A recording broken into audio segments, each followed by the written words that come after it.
Frey, Norris, Contemporary and Modern, we've rebranded ourselves with our move, is located in the Yerba Buena Arts District.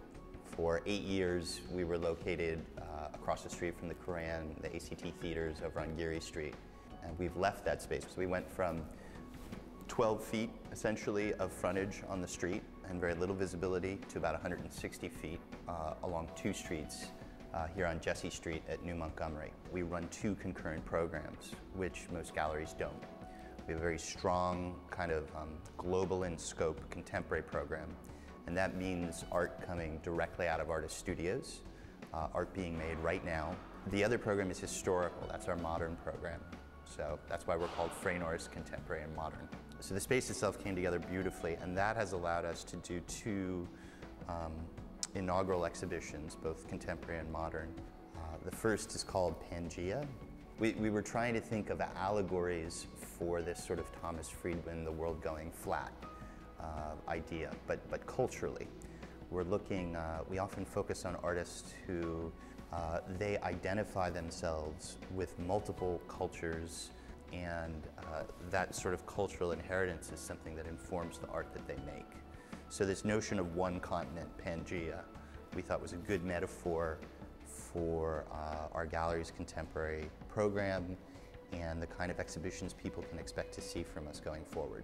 On the modern side, our initial exhibition was called Exaltation and focuses on 8 surrealist works of art of very high quality, some of which have never shown in a gallery context before.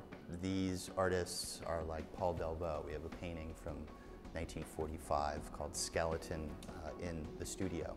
We have an incredible small, very quintessential Yves Tanguy painting which sold to a local collector here.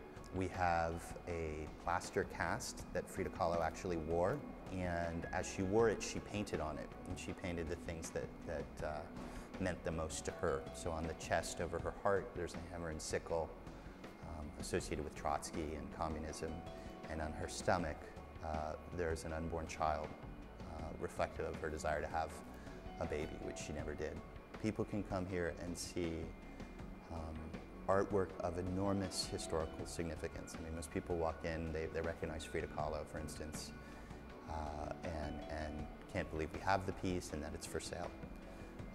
The same with many of the other artists there. And then in the very same space, you can see work that we feel is just as historically significant for this moment in time. We just don't have the distance of time yet to evaluate it with. Pangea, Art at the Forefront of Cultural Convergence, is up through March 26th. Exaltation, Sex, Death, and Madness in 8 Surrealist Masterworks is on display through April 30th. For more information, visit freynorris.com.